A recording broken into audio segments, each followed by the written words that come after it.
Так, енді қайтадан кіріп шықтым, қыздар. Қалайда бүгінгі тікелей эфирді өткізуіміз керек болып жатыр ғой. Все, мен көрдім Нұрқаділді. Қаділ, қазір сіздерге таныстырып өтейін тағы да басынан бастап, өйткені енді жаңа прямой эфиріміз болмай қалды. Дегенмен қазір сіздерге таныстырып өтейін. Тағы да қайырлы кеш. Бүгін бізді Инстаграм лақтырып жіберіп жатыр. Біз соңында да қоймай қайта шығып жатырмыз. Инстаграм білмеймін, тура қызған кезінде өшіріп тастады. Негізі байқадым, көрермендеріміздің арасында, иә, жаңағы өздерінің айтып жатқанының арасында действительно бұл проблема прям өзекті тақырып екен. Өйткені ер азаматтардың арасында белсіздік, бедеулік проблемасы прям өршіп тұр екен. Жаңада бір-екі опрос жүргізгенде байқадым, то есть расымен айтасыз, ер азаматтардың урологқа барып қаралуы өте қиын деп жазып жатыр. Жаңа біздің марафонға қатысқан қыздар да айтып жатыр, марафон от, бірақ күйеулерді де дамыту керек қой, ер азаматтарды. Енді сен, Нұрқаділ, халық емшісі есебінде осы ер азаматтардың денсаулығымен айналысып жүргеніңе біраз уақыт болып қалды. Жалпы бүгінгі таңда, шынымен де осы проблема өршіп отыр ғой, осыған біраз ауыз, бір-екі ауыз тоқталып өтсең, мысалы, халықтың арасында белсіздік, бедеулік проблемасы қаншалықты дамып жатыр, және оған не себеп деп ойлайсың? Өзіңнің бір енді қаншама жігіттерге көмектесіп жатқан жайың бар ғой, соны айтып өтсең, және ең бастысы өзің таныстырып кетсең, өйткені расымен де эфирді қайтадан бастап жатырмыз.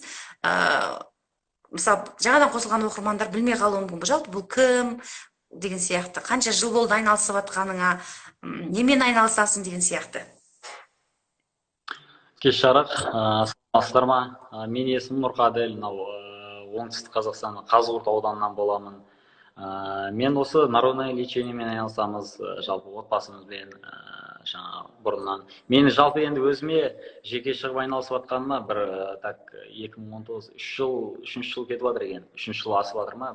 3 жыл болып қаншама адамдар келді алдымызға. Қазіргі уақытта онлайнға көштік, видеозвонокпен хабарласып дегендей.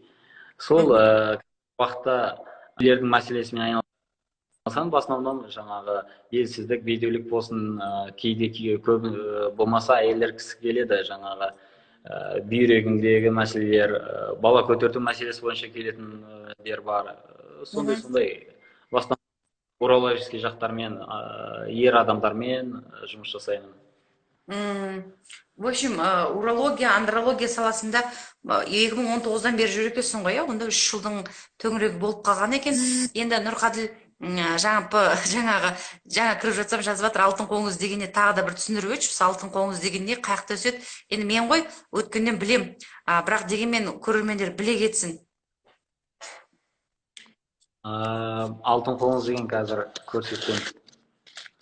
Алтын қоңыз деген ол таудан шығатын жәндік, мынау көрініп тұр ма екен сіздерге? Бұл ең кішіректеуін алып көрсетіп жатырмын. Мынау өгем деген тау бар, мен Қазығұрттамын дедім ғой, өгем деген тау бар, Үшқат деген ағаш бар. Жаңағы алтын қоңыз десе, көбісі интернеттен ақпарат таба алмауы мүмкін, менен басқа. Майский жук деп атайды халық арасында, май айының соңында шығады жаңағы Үшқат деген ағаштың жапырағын жеп. 2-3 аптадай болады, одан кейін барып жоқ болып кетеді. Сол бар кезінде теріп үлгереміз, жаңағыдай оны арнайы спирттеп кептіріп, одан кейін бір 15-20 күннен кейін барып бере бастаймыз. Жалпы жаздың 1-ші айынан сәуір айына дейін беріледі ғой. Сәуір, мамыр айы ішілмейді. Сол алтын қоңыз деген енді жаңағы ерлердің в основном проблемасын шешетін, былайша айтқанда емдік жәндік. Көбісі бұны тірі күйінде ішеміз ба, басқадай сұрақ қояды. Бұны өлі күйінде уже спирттеп кептіріп қойғанбыз. Жаңағы ұнтақтап, кәдімгі Наташа ұнтақ түрінде ішеді ғой. Түсінікті. Енді бұны қандай аурулар кезінде ішеді, мысалы? Показаниясы болады ғой, медициналық көрсеткіштері? Жалпы сұрап жатыр, цистит кезінде ішуге бола ма деп сұрап жатыр көрермендер. Қандайға? Цистит. Ол әйел кісілерге беріледі, ондай жағдай 23-ші. Бұлай, в основном жаңағы суықты инфекцияны емдейді, то есть тазалайды, жаңағы хламидиоз болсын, басқасы болсын, суықта. Бізде енді көбісі ер адамдарда, шынын айтайын, бір 70-80% ватыстың адамдар, вахтовый метод, ватыста істейтіндер, вахтовый метод деп істеп, су өткен басқасы бар дегендей. Жаңағы былайша айтқанда простатитті емдейді. Хронический болсын, аденом болсын, маған енді простатит деп келгенмен белсіздік бар, бедеулік бар. Енді екінші желание болмай қалды деп келеді, шын керек. Тез бітіріп қою деп айтады ғой енді оны. Иә. Ер адамдар өйтіп оның өзін зорға мен енді ұзақ айтқызамын ғой. Простатит емдей ма деп сұрайды. Нақты не себеп деп ашқан кезде осындай себептер деп. Жалпы соларды емдейді алтын қоңыз. Яғни простатит, белсіздік, бедеулік проблемасы, жалпы бала көтеруге көмегі бар ғой, иә? Бала көтертуге қатысты болатын болса, 50-50 ол мен гарантия бермеймін. Шынымен ой мынандай деп бала көтеріп жатқандар бар, көтермей бара жатқандар бар. Просто ниет етіп ішсе болады. Тем более мен алатын адамдарға осы алтын қоңызды ішіп жаңа емделген кісілер бар ғой енді. Алматыдан бар, басқадан бар. Кем бір 10 шақты нөмір бар, осыдан көтерім деген нөмірлерін берсем болады, өздері хабарласып шынымен ба деген сияқты. Мұнандай 99% гарантия беріледі. Егер анализдерін тапсырып келсе, жаңағыдай азоспермия темасы болмаса, яғни 0% болмаса, ер адамдарда ұрықтың проценті. Какой-то процент, 5-10% болсын, енді 55%-дан жоғарғы көтерудің жарамды ол. Сонда жаңа бала көтеру не дейді? Мүмкіндігі артады дейсің ғой, иә? Мүмкіндігі артады. 0% болатын болса, ол 1-2 случай болған, ондай жағдайларша, а так енді 0% ол уже қайтымсыз процесс қой, оған даже ЭКО да көмектесе алмайды, былайша айтып отырсаң, енді простатиттің кесірінен спермалардың активности төмендеп, яғни проценті төмен болса, алтын қоңыз менің естуім бойынша процентті көтеруге көмектеседі. Бірақ енді бұл жерде не себеп, соған да көп нәрсе байланысты да, қандай себептен екен. Одан кейін мен алтын қоңызға сене бастағаным бір себебін жаңа да айтқан болатым. Мен коллегам бірге жұмыс істейтін, барлықтарыңыз көріп жүрген Айгүл ханым, әкеме іштірдім, эффект болды. То есть ол жерде бүйрегі ауырған, ол кісіде бүйрегінде құмдар болған, соны прям зәрімен қышырлап отырып шықты. Сондай бір хлопья дейді, сол сияқты бір нәрсе шықты. То есть мен алтын қоңызға сенемін деп айтты. Айгүл еще дәрі-дәрмек факультетін бітірген, то есть бір не емес та, андай жаңа біреу айтса мен сенбейтін едім. Ал енді медициналық білім бар, дәрі-дәрмек факультетін бітірген менің коллегам, бірге жұмыс істеп жүрген адам айтқаннан кейін кәдімгідей маған сенімділік ұялатты. Енді осы алтын қоңызды ішу жалпы адам ағзасына зиян емес па? Зиян келтіре ме, келтірмей ме? Енді былай ғой, асқазанында язвасы барларға берілмейді. Мен алдымен хабарласады, болмаса WhatsApp-қа жазады. Менде енді күніне 50 шақты сообщение келеді дегендей, мен көрсетейінші. Көбісі жауап беріп жатпайсың деп комментарий жазып жібереді. Мынандай көрініп тұр ма? Күніне 50 шақты сообщение келеді, ол бекерден бекер емес. Жаңағы хабарласса сразу WhatsApp-қа жазыңдар. Менде бір адам алады, артынан кейін бір 5-6 таныс келеді дегендей ғой. WhatsApp-қа жазсын, WhatsApp күні бойына болсын жауап беремін оған по-любому.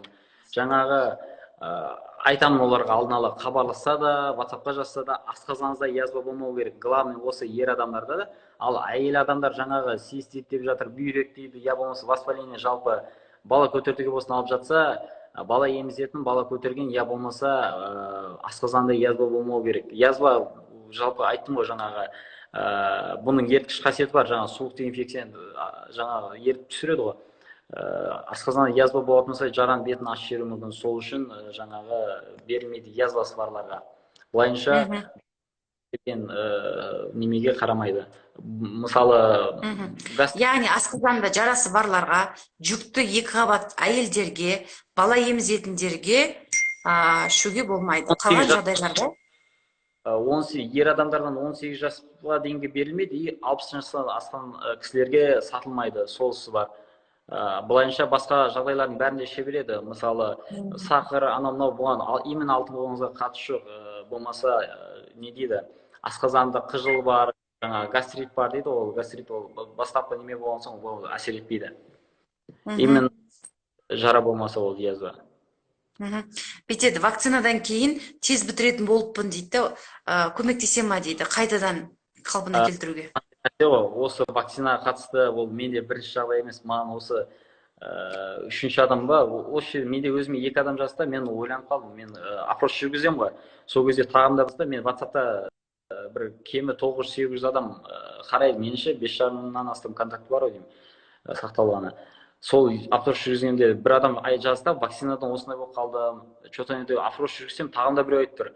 Мен вакцинаға қатысты ешнәрсе айта алмаймын, бірақ жаңағы алып ішті, мен ол кезде басқа өнім бердім, именно сондай болып қалған. Оның жағдайы себебі не дейді, слабость тез бітіру да, жаңағыдай бала көтертуге қатысты емес та. Сол үшін басқа өнім бердім ғой ондай кезде. Түсінікті.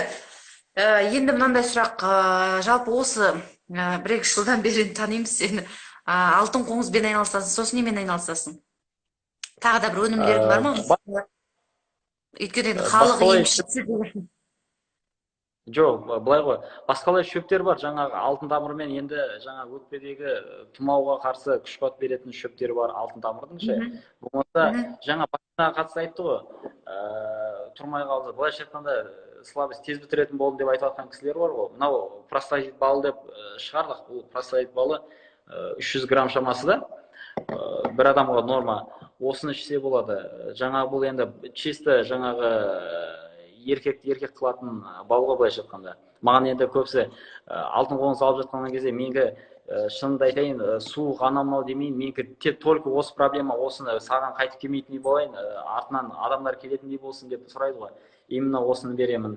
Жаңағы бұның ішінде алтын тамыр, аю тамыр, көктемдегі ғана келеді ол тамыр, аю тамыр ше. Алақат бар, тағы бір екі шөп бар, жаңа айттым, енді ол қызыл кітапқа енгізген соң оны айтпай ақ та қойсам болады.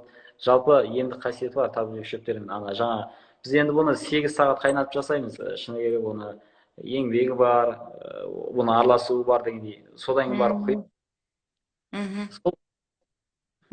Енді жаңағы алтын қоңызды майский жук дедің ғой, соны қайдан қалай алуға болады деп жазыпты біздің Айгүл деген оқырманымыз. Бізде мынандай, менімен сөйлескеннен кейін білінеді ғой, мен доставканың қазіргі уақытта енді былайша айтқанда профессионал болып қалдық қой. Алматы қаласында, Шымкент қаласында бар доставка жұмыс жасайды, кез келген адреске дейін. Бізде курьермен жеткіз десе, 1-3 күн аралығына курьермен жеткіземіз, біреулерге пойыз жылдам дейді, индрайвер дейді. Доставканың кез келген түрі бар, ол доставкаға байланып қалатын болса ше. То есть саған хабарласса өзің шешіп бересің ғой? Иә, ол доставкадан проблема жоқ, ол доставка. Иә. Түсінікті. Так. Өттегі тасқа бола ма? Айтып кетуге бола ма? Өттегі тас дейді ғой. Өттегі тасқа сатылмайды айтпақшы. Өтте тасты бар деп келеді ғой. Бүйректе тас болса сатылады, 0,5 миллиметрден аспайтын жағдайда. Ал егер өттегі тас болатын болса сатылмайды. Себебі мынандай ғой, именно өттегі тас осыдан, по-моему, атам айтты да, әйтеуір 3-4 жыл алдын случай болған, каналға тұрып қалады, оның үлкенірек болды ма білмедім. Каналға тұрып қалып, оны екінші күні әрең зәрмен бірге зорға шықты, зәр де шықпай қалып ше. Сол үшін өттегі тас болатын болса бермейміз, солысы бар. Өттегі тас операциямен ғана емделеді? Көбінесе, ол жаңағы немен өттің мынандай 12 елшекке бөлінетін несі бар, сол кезде тұр қалуы мүмкін. Ол енді, мысалы, желчегонды өт айдайтын дәрілерді ішуге болмайды. Өйткені ол тас, егер өт айдайтын каналға түсіп, острый приступ берсе, шұғыл түрде операцияға кетіп қалады әйел. Әйел болсын, еркек болсын, жалпы мен әйел деп сөйлеп үйреніп алам, әйелдермен жұмыс істегесін. Так, менің інім де ақтаулық вахтада жұмыс істейді, нақ диагноз дейді. Так, қанша курс ішу керек деген жаңа бір сұрақ болған болады. Бұлай ғой, біз енді дәрі бермейміз ғой, қайта-қайта алдымызға келе беретіндей. Мына алтын қоңыз ер адамға 43-тік беріледі. Бұл норма, бұнан артық ішіп жалпы қажет емес.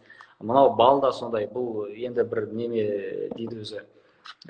Бұл 6 ай сайын бір келіп тұр, андай деп урологтар айтады, мысалы тексеріп тұр деп. Бұл ондай емес. Бір рет ішеді, соны жеткілікті. Былай ғой, толығымен емделген екен, ол қайта-қайта келіп іше беретін не қажеті бар оны. Бір рет ішеді, жеткілікті сол. Жаңа қандай аурулар дейді, жаңа айттық қой қыздар, простатит, цистит.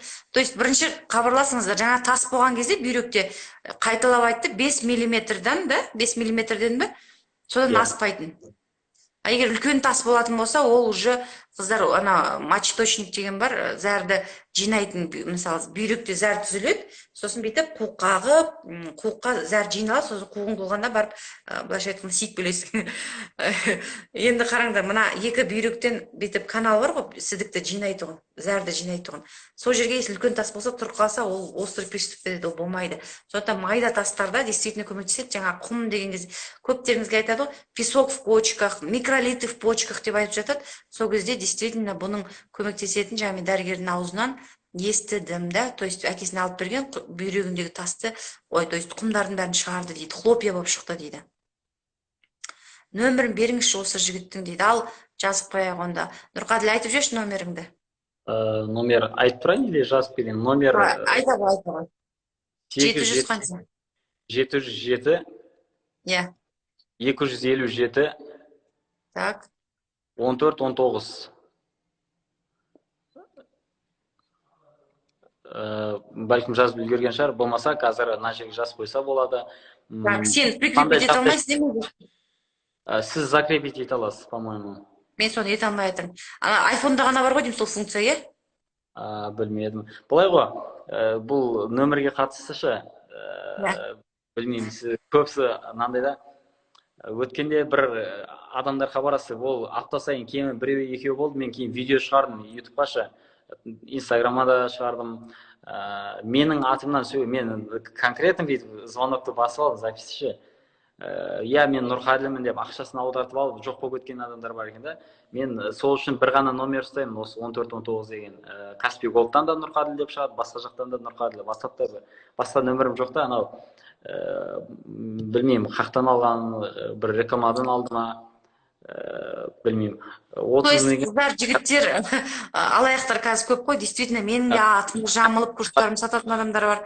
Нұрқаділдің атын жамылып, басқа нәрсе сататын адамдар бар екен. Сондықтан енді мен қазір закрепить ете алмай отырмын, өйткені андроидпен шықтым да, мен қазір айфонды зарядкасы бітіп қалып, андроидпен шығып отырмын, өйткені жаңа бізді инстаграм лақтырып жіберді, содан ойлаймын, может айфон бірдеңке дұрыс емес деп жатыр ма деп, басқа телефонмен шығып отырмын да. Қазір эфир біткеннен кейін онда комментарийге астына бір жерге жазып қояйын. Нұрқаділдің бүгін бізде стористі инстаграмы да тұр, инстаграмына хабарлассаңыздар да болады. Халық емі деген инстаграм парақшасы, сол жерден өздеріңізді қызықтырған сұрақтарыңызға, болмаса бір өніміне заказ берем десеңіздер, хабарлассаңыздар болады. Қазір мен прямой эфир біткеннен кейін Нұрқаділдің нөмірін жазып қоям. Так, тағы бір şey. Бағасы да, бағасын сұрап жатыр. Жаңа бағасы 42 мың теңге, мына алтын қоңыз 43 штук беріледі. Мынада 43 штугі 42 мың теңге, ол доставкасымен есептелінеді. Анау бал 90 мың теңге, себебі бұның ішіндегі 5 шөп, кейде бізде өзімізде жоқ болса, енді тауда енді бізде атаммен араласатын кісілер бар, шөп жинап қояды, қойшылар ғой, енді басынан. Олардан да сатып аламыз. Енді білесіздер, кейбір қызыл кітапқа енген шөптер, олар вообще қымбат сатылады, былайша айтқанда өзімізге стоимостың өзі қымбат түседі. Сол себепті ана жерде саби көтеруге көмектесеміз. Саби көтеруге жаңа айтқан еді ғой, ер адамға 40 штук беріледі, әйел кісіге 20 штук беріледі. Ол не дейді? Енді қараңыз, бұл жерде проценті төмен, күйеуің себептен болып жатса, себебіне байланысты ғой қыздар. Мысалы, жаңа сперманың сапасы төмен болып жатса, сперманың сапасын көтеруге, егер сенде қандай бір воспалительный процесс болатын болса, соны емдеуге, күйеуіңде простатит болып жатса, соны емдеуге жақсы көмектеседі. Енді бедеуліктің басқа бір себептері бар ғой. Олар болса, әрине бұл жерде оның күші жетпейді. Сондықтан қарау керек, күйеуіңізде простатит, жаңа процент төмен, сперматозоидтардың, өзіңізде воспаление болып жатса, вот Нұрқаділге барып алып ішсеңіздер болады. А егер трубаңыз жабық болса, қоңыз оны ашып жібермейді. Гормондарыңыз нарушение болса, оны жөндеп жібермейді. То есть бұл жерде избирательно, яғни күйеуіңіз жағынан проблема болса, өзіңізде воспалительный процесс болып жатса, нұр үстіне нұр, өйткені көптеген мына дәрі-дәрмектер, олар шөптен жасалынады, то есть бізде халық медицинасы болған негізінде, бірақ біз жаңғор шапқыншылығы кезінде біз оны ұмытып кеткенбіз ғой, енді кезінде бәрі жойылып кетті. Мына көшпелі халық болдық та, мәдениетте кішкене кешеуілдеп қалдық қой. Отырар сияқты кітапханаларымыз бәрі өртеніп кетті. Халық емінен айырылып қалдық, бірақ өте ойдақ түлеуға болуы деген, мысалы, кітабын алып қалсаңыздар, сол халық емімен айналысқан кісілер. Бұрын сондай адамдар болған, шөптерді теріп, араластырып. Енді ана қоңыз специально сондай ағашты жейді, өзі 2 айға өмір сүреді дедің ғой, Жоқ, 2 апта болады, майыс кеш. 2 апта. даже ойлаңызшы 15 күнге жетер жетпес 14 күн өмір сүреді дағыны ана шөпті жеп сосын ол өліп қалады ғой сонда айтқанда иә соны теріп алады дағыны кептіріп көтіп жейсіздер. Өліп қалмайды, бізде ана тау биік қой, біз жартысы беліне дейін тереміз үлгергенімізше 2 аптаның ішінде, одан кейін ары қарай жоқ болып кетеді, тым биіктеп кетеді былайша айтқанда, ары қарай ешкім білмейді, зерттеп көрмейді. Так, аха. Тағы кімде қандай сұрақ бар? Керемет түсіндіреді дейді. Рахмет жандарым. Простатит, мысалы мен почкада құмбы дегенге реально сендім, өйткені айттым ғой, Айгүлдің аузынан естідім. Прям хлопьямен түсті деп, почкада құм болса көмектесе ме деп сұрап жатыр да. Почкада құм болса реально көмектеседі қыздар. Енді қараңыздар, бұл мысалы не ғой, амал есебінде, то есть шөп далада өскен бір ағаш, менің көз алдымда, мен өзім ағашты қоңыз теріп көрмедім, бірақ сен жаңа түсіндіргенің бойынша бір далада өсіп тұрған керемет бір ағаш, соның видимо бір емдік қасиеті бар. Ана қоңыз жегенде мына аузындағы ферменттермен араласады да, сөйтіп оның денесінде ол тұрады ғой. Мысалы, адам баласы не жейді, соған ұқсайды ғой. Сол сияқты ана қоңыз шөпті жеу арқылы және оны өзінің жаңа қорыту процесі, асқазанынан қорыту процесі арқылы өткізу арқылы ферменттерменен бір емдік қасиетке ие болады деп ойлаймын өз басым. Өйткені енді сен қанша жылдан бері айналысып келе жатсың да, мысалы, жұмыс істемейтін дүние болатын болса, уже баяғыда ол бітетін еді деп ойлаймын да. Сен уже қанша жыл еще тағы өнімдерді қосып дамып келе жатқаныңа қарап жатқанда, демек жұмыс істейді және отзывтар жаман емес. Басында мен де ойлайтын, қалай қоңыз, менің көз алдыма мындай қоңыз елестейтін, который далада бір сасық қоңыздар болады ғой, ұстайсың да, қоңызсың сасып жүріп барып жуу керексің. Шынымен сен алтын қоңыз деген кезде мен просто сап-сары, наверное, бір алтын сияқты, бірақ қоңыз ұстасаң саситын бір қоңыз, оны адам қалай жейді деп елестеттім да. Сөйтіп майский жук деген сен айтқаннан кейін барып действительно оқып зерттеп сөйтсем, ол кәдімгі шөпті жейді. Және мына әрбір нәрсені қорытқан кезде сілекей болады ғой, соны қорытып, видимо, ферменттермен араласып, емдік бір қасиетке ие болады. Мысалы, жай жапырақты соны ала салсақ та болатын еді ғой, бірақ ол сондай емдік эффектке ие емес. Ана қоңыз жегеннен кейін қоңыздың сілекеймен аузындағы ферменттермен ас қорыту жүйесімен араласқан кезде ол бір емдік свойствоға ие болады деген менің догадкаларым, өзімше научный фантастикаларым.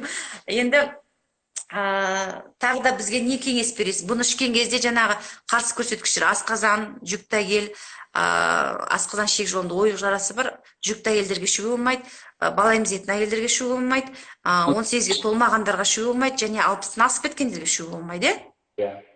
Мына жерде зәр деп қойды, ол дизуриан мәселесі, оған да ішіледі. Енді ол күн суыта, ол қайда астына еркектерде күн суытқан кезде туалетке жиі шығу деген ол көп болады. Сол мәселені түбегейлі жояды осы алтын қоңыз. Номерін тағы бір диктовать етіп жіберші, потому что қазір мына эфирді өшірген кезде комментарийлар көрінбей қалады. Номерін тағы бір диктовать етші, номер беріңізші деп жатыр. Номер 877 257 14-19. Бір өтініш, былтырларда бір эфир, былтырма, біраз жыл бұрын эфир шықты ғой. Сонда да нөміріне хабарласып қоймайды, WhatsApp-қа жазсаңыздар, менде шыны керек, WhatsApp-қа. Мен де түсінемін. Нұрқаділді өйткені прямой эфир өтіп жатсаң да звондайды, съемкаға түсіп жатсаң да, ол біз барлық кезде енді жауап бере алмаймыз. Сол үшін WhatsApp деген өте ыңғайлы адам. Сіз жазып қоясыз, адам қол босағанда тырс-тырс сізге жауап береді.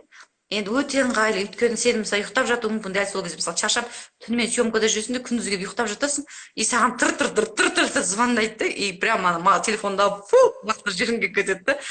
Сол үшін действительно WhatsApp-қа жазсаңдар, иә. Бір сағаттың ішінде алмасам, даже комментарий қалдырып, YouTube-қа, Instagram-ға тауып, жаңағыдай, неге WhatsApp-қа жауап жазбай жатсың, я болмаса неге хабарласа алмай жатсың, толтырып жаза береді, ол көп. Түсінікті. Еркекте сперма процент қанша болу керек? Айтыңызшы. Енді жақсы болған жақсы, менің былайынша медицина бойынша кемі 55% болатын болса, соның өзі жеткілікті жаңа бала көтертуге. Ал егер жаңағыдай 5%, 10% болатын болса, көтеріп алу болады. А 0% болатын болса, это вопрос кәдімгідей оны. Азоспермияның темасы ол репродуктологтың мәселесі ол. Иә, ол қиын. Эко жасайтындардың мәселесі ол.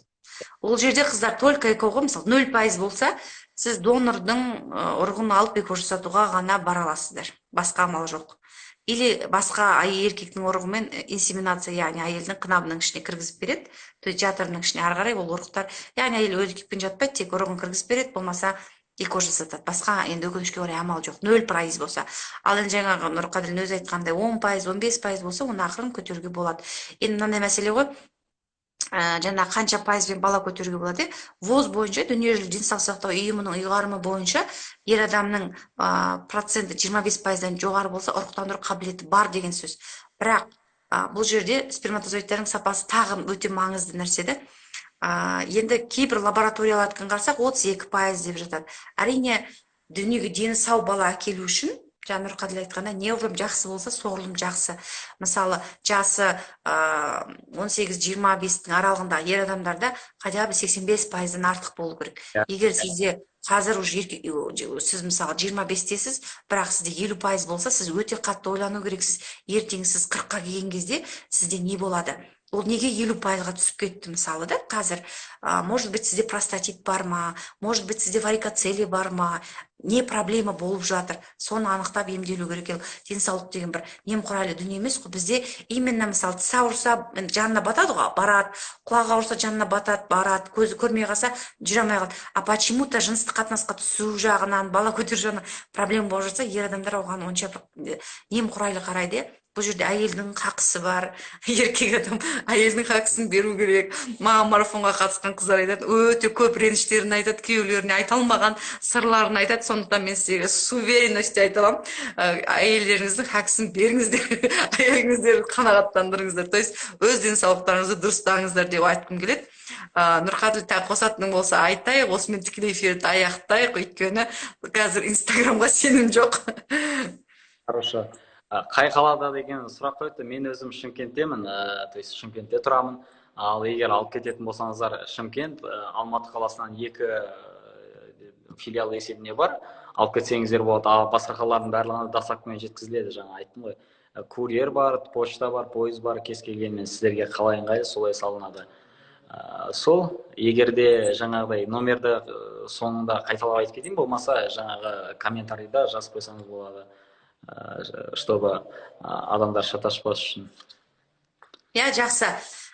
Онда көрермендерімізбен қоштасамыз. Нұрқаділ, жақсы, сау бол, аман бол. Халыққа жасап жатқан еңбегің жансын, еңбегің жемісін же. Саған келіп, жаңа өзінің проблемасын шешкен ер азаматтар көп болсын. Халықтың, қазақтың көбеюіне қызмет ете бер. Рахмет. Жақсы, сіздерге де рахмет. Жалпы эфирге шақырғандарыңызға, осыншама адамның көріміне ықпал жасап, сізге Алла разы болсын. Жақсы. Жақсы, сау бола ғой. Жақсы, сау болыңыздар. Ал енді құрметті оқырмандарым, бүгін біз кішкене ер азаматтардың денсаулығына тоқтадық. Нұрқаділмен өткен прямой эфиріміз өте қызықты өтті. Менің ойымша сіздерге ұнады деген ниеттемін. Енді сіздердің сұрақтарыңыздың көп болатынын өте қатты жақсы түсінемін.